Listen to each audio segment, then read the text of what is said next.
Welcome back to Buy or Sell, the series where you pitch me your predictions for the theme park world, and I either buy or sell them and explain why. If you want your idea considered for the next video, leave a comment below starting with buy or sell. In this episode, we look at what Universal may be up to in Florida and beyond, if Carowinds is in line for a big new coaster, and what RMCs the SeaWorld parks could possibly get. This is Buy or Sell, episode 26.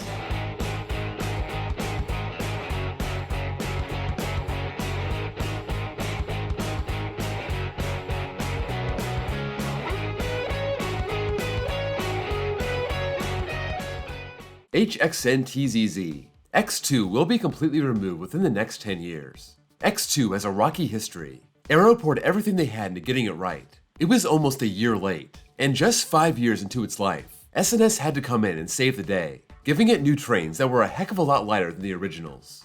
That was 17 years ago, and the park has done a really good job keeping it going. It runs a bit rough. If you see the fire effect work, that's unusual. If you hear the onboard audio, that's just a miracle. But it stayed open without any major issues. It's become an icon right there in the front of the park. It provides something that no other park in North America can say they have, so I'm selling this. They want to keep it. It's still popular even though it's hard to find, and as long as S&S stays in business, they should be able to make any repairs they need. Lightning Boat. Lost Island will buy other relocated coasters and flat rides to add to their collection. Lost Island opened with a price tag of $100 million, and it makes you realize $100 million doesn't get you that far. A couple new coasters will take up a good chunk of that, so they relied on used and relocated coasters to open the park. Matugani came from Sweden, Nopuko came from South Africa, and although I don't know how much these cost, it was probably a fraction of a new ground-up ride. I don't think Lost Island has unlimited funds, so just like Gene Staples and his chain of parks, they should be looking for good used rides for sale around the world. I'm buying this. Lightning Boat also mentioned all the rides at Wonderland Eurasia, especially the Intamin 10 inversion coaster. But it seems like anything from that abandoned park would be a good option. Ike TV. Universal will continue to work with Intamin for years to come. Some of the other chains abandoned Intamin over the last 10 years, but Universal has gone all in. Escape from Gringotts in 2014, then Hagrid's in 2019. That was a very risky coaster. You got 7 launches, a bunch of trains all going at once, a switch track, a drop track. There were a billion things that could have gone wrong, but Universal was happy and they ordered Velocicoaster 2 years later. They also have a new Intamin coming to Epic Universe when that opens next year, and they have the Fast and Furious coaster coming to the Hollywood Park. I'm buying this. Universal can't afford Intamin. They've shown long-term interest in Intamin. Nothing Intamin has done has made them mad yet, and although we know they're working with other manufacturers, including 2 coasters from Mock Rides coming to Epic Universe, I'd be stunned if they don't keep buying from Intamin. Yahuwah is all. The new Six Flags Cedar Fair multi-park pass will cost $500 to $600. In the last episode, we talked about the season passes for the Cedar Fair Six Flags chain, and right now, we have no idea what they may offer. One pass to get into all the parks, that's 27 total, or maybe something more regional, probably both. If you're watching this video and consider yourself a coaster enthusiast, you probably want that All Parks Super Pass. Right now, for a Cedar Fair pass with the All Parks Passport, that'll run you about $245, but it does depend where you buy your pass. It's cheaper for the smaller parks. For Six Flags, also depending on the park, it's about $185. That's $430 if you bought both. So if you're thinking $500 to $600, I'm selling that. If I had to guess, and I may be wrong about this, I'd say the Ultimate Pass is going to be less than what 2 passes cost us now. I don't think that pass is going to run people more than $400. I'd say $375 max. Maybe that's wishful thinking, but it's hard to believe they're going to sell that many passes if the price is insane. Then again, I see that SeaWorld Orlando jacked their platinum price all the way up to $456, so anything is possible. Ult NASCAR Chase Fan. The Six Flags Cedar Fair chain will make a park in Orlando to compete with Universal and Disney. Six Flags and Cedar Fair are the leaders in the regional amusement park business, and I think they're best off sticking to their own regions, staying away from the chains that have more money than they could ever imagine. I'm selling this. Both chains are also in some pretty big debt right now, so the idea of building a park that could battle Universal and Disney, that doesn't seem possible in the short term, and it seems unlikely in the long term. If they build a new park or buy an existing park, it'll be somewhere without a lot of competition.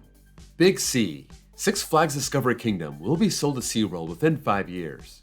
We know if the merger goes through, it's probable they sell off some of their smaller parks. Discovery Kingdom is a mid-tier Six Flags park at best, located right there in Vallejo, California. surrounded by homes and businesses, also having that very strict 150-foot height limit.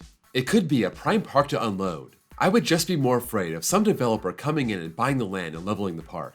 If that doesn't happen, this could be attractive to SeaWorld. It has a built-in marine life area. It has a good collection of rides. It's probably a long shot, but it makes enough sense for me to buy it. SeaWorld just built Sesame Place in Southern California, so maybe they want to expand in Northern California too. SeaWorld just has to outbid the people with the bulldozers. Random Videos LOL 37. A SeaWorld park will get an RMC within the next 5 years. I don't know if SeaWorld is going to buy Discovery Kingdom, but we do know they have 3 American parks with a SeaWorld name and none of them have an RMC.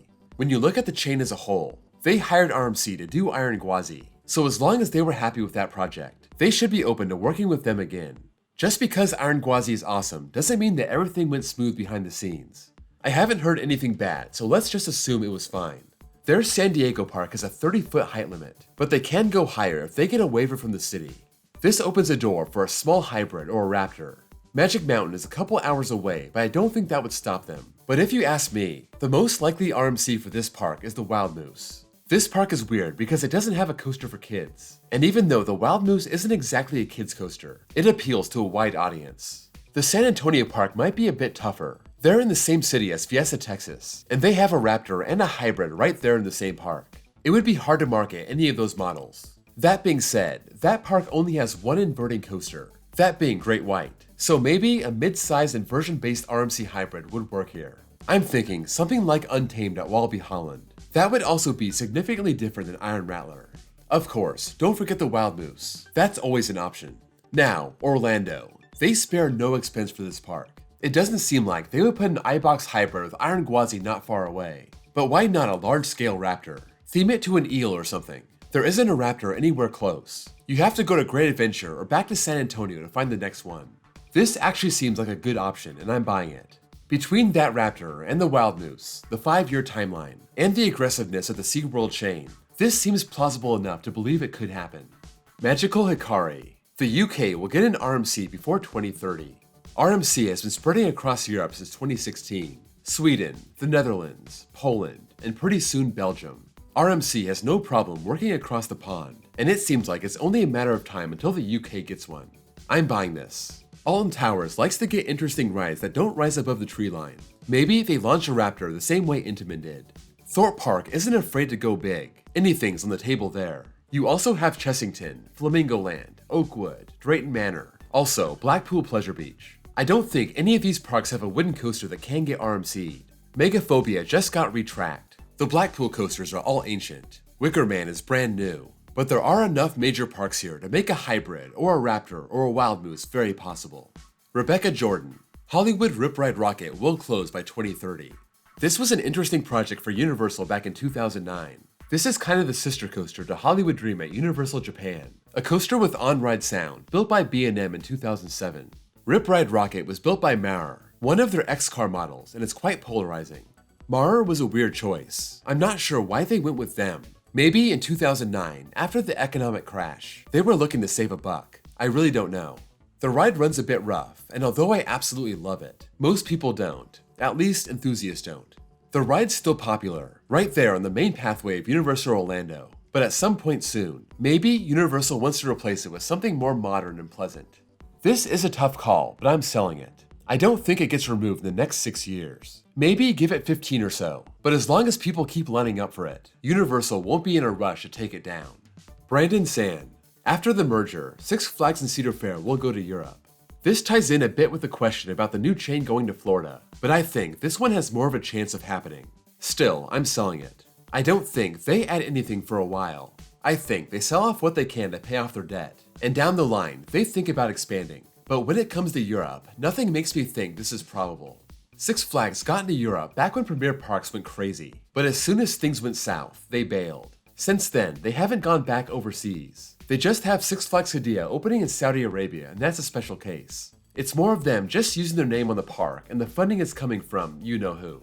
Cedar Fair has always played it conservative, and despite all their success over the years, they've never poked their head anywhere except America. Things might change, but history says this is not going to happen. B335. Goliath at Great America gets iBox track in the next 10 years. RMC has built 4 topper track wooden coasters, spanning from 2013 to 2016, and over time, we've seen they need more attention than their iBox coasters. Those are fully steel. The topper track woodies are partially steel. They have your typical wooden stacks, but they include a steel crossbeam and a thick slab of steel on top. Despite this including a lot more steel than a normal wooden coaster, they can still get rough. Lightning Rod definitely did, and that's the one that got the iBox reboot. Yeah, they RMC'd the RMC. Outlaw Run needs it, but it hasn't gotten it yet. Goliath is a tad rickety, but as of my last ride in 2021, it wasn't bad. Still, within 10 years, I can see it getting to the point where something needs to be done. And instead of messing with the constant retracking, and with Lightning Rod setting the example for what can be done with a topper track woody, I'm buying that Six Flags or the new chain opts for an iBox overhaul. At least, a partial one. Maybe they just put it in the high stress areas, the valleys, the dive loop, wherever it needs it most. That'll keep costs down and fix the bulk of the problem. Toastman64. Carowinds gets a new coaster in 2025. Carowinds is part of the Big 4 in the Cedar Fair chain. Well, 5 if you include Knott's. Cedar Point just got a coaster in 2023. They're renovating Top Thrill in 2024. Canada's Wonderland also got a new coaster in 2023. And now, they're rumored to get another one in 2025. Kings Island is getting a new coaster in 2024, so that leaves Carowinds. It seems like it's their turn, but let's say Canada's Wonderland does get that rumored wing coaster next year. Also, it looks like Kings Dominion is gonna get that wing coaster of their own in 2025. So, you got 2 major coasters coming, and it doesn't seem like Cedar Fair usually goes for 3. Maybe they get a family coaster just like the other major parks did, but they're already pretty stacked on family coasters. I'm selling this for 2025. I think they may have to wait for 1 more year. If this merger does go through, the headquarters will be in Charlotte, so the future should look bright for Carowinds. Bessetcherger, the wing coaster will become B&M's all-time bestseller. If you look at B&M's catalog, they have 32 inverted coasters and that leads the pack. But when it comes to second place, you got 18 hypers. That includes Gigas, and you also got 18 wing coasters. That's a distant second, but they've really slowed down the inverts. Since 2015, they've only built 1, that being Monster at Gornalund. On the other hand, they're pumping out wing coasters. We just talked about 2 more maybe coming to the Cedar Fair chain. They opened 2 last year in Europe, and all 18 have been built since 2011. There's only 4 of these in America as of 2024, and these have proven very popular in Europe and Asia. Also, the ones they just opened in 2023 are very small scale, so that opens up a whole new market for parks that don't have a lot of room or money. This makes it so much more accessible than the Hyper, so it should pass that model soon. Unless the wing coaster falls off a cliff, which it shows no signs of doing, I'm buying that it adds at least 15 more in the next 10 years, and at least for a time, it'll become B&M's bestseller. That's a wrap on episode 26. Let me know what you think of any of these topics, if you agree or disagree, and why. Also, don't forget, if you want your idea considered for the next video, leave it in the comments below, starting with buy or sell. Before you go, don't forget to drop a like, and if you're new here and love coasters, please give me a sub. I have a playlist with all the buy or sell episodes. Also, check out my second channel where I post copyright-free off-ride footage, and my baseball channel if you also happen to love baseball. Thank you all for watching, and I'll see you all next time.